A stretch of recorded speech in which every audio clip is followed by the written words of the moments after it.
ଦେଖନ୍ତୁ ଏଇଟା ତାରାମୁଣ୍ଡି ଗ୍ରାମର ରାସ୍ତା।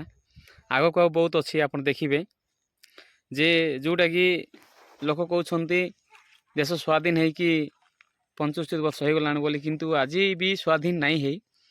ଯେଉଁ ପ୍ରକାର ଆମେ ନିରୀହ ଲୋକମାନେ ଇନ ଚଲୁଛନ୍ ଆପଣ ଦେଖିଲେ ହିଁ ଜାଣିପାରିବେ। ଆଉ ଭାଇ ଜଣେ ଆମ ପାଖରେ ଅଛନ୍ତି, ତାଙ୍କୁ ମୁଁ ପଚାରିବି କ'ଣ ଭୋଗୁଛନ୍ତି ରାସ୍ତାକୁ ନେଇକିନା, ତାଙ୍କ ଗ୍ରାମ କେମିତି ଚଲୁଛନ୍ତି। ଆଜ୍ଞା ଆପଣ ନା ଖାଇନା मानसिंह आगे ହଁ ହଁ କେନ୍ ଗାଁ? तेरामुंडी। ଆଜ୍ଞା ଆପଣ ଗାଁ ଯେନ୍ ମୁଇଁ ଦେଖୁଛେ ଇ ରାସ୍ତାକେ ଆପଣ ମାନେ କେନ୍ତା ହସ୍ପିଟାଲ ଯାଉଛନ୍? नहीं नहीं हम रहते चली चल तो जाइए जगह पड़ू चाहिए। गाड़ी घोड़ा तो ठीक नहीं है, रास्ता ठीक नहीं है। ଓହୋ, ଇ ରାସ୍ତା ଯେନ୍ଟା ଏନ୍ତା ଖରାପ ହେଇଛେ ତ ଆପଣ ମାନେ ମେଡିକାଲ ଯିବା ଲାଗି ହେଲେ କେନ୍ତାକୁ ଯାଉଛନ୍?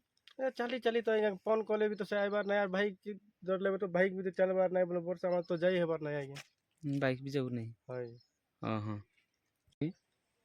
ତାଙ୍କେ ଖାଲି ଚାଲିକି ହିଁ ଯିବେ କେରପାଇ ଗଲା ପରେ ହିଁ ରାସ୍ତା ପାଇପାରିବେ। ଆପଣଙ୍କୁ ଦେଖାଇବୁ ଆମେ ଯେ ଆଗକୁ ଦେଖାଇବୁ ରାସ୍ତା କେମିତି ଅଛି।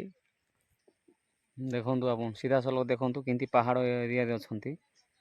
ଆଉ ଏଇଠି ଆମ ଆଦିବାସୀ ଆଉ ଡମ୍ବର ଲୋକ ଏମିତି ବସବାସ କରି ଆସୁଛନ୍ତି।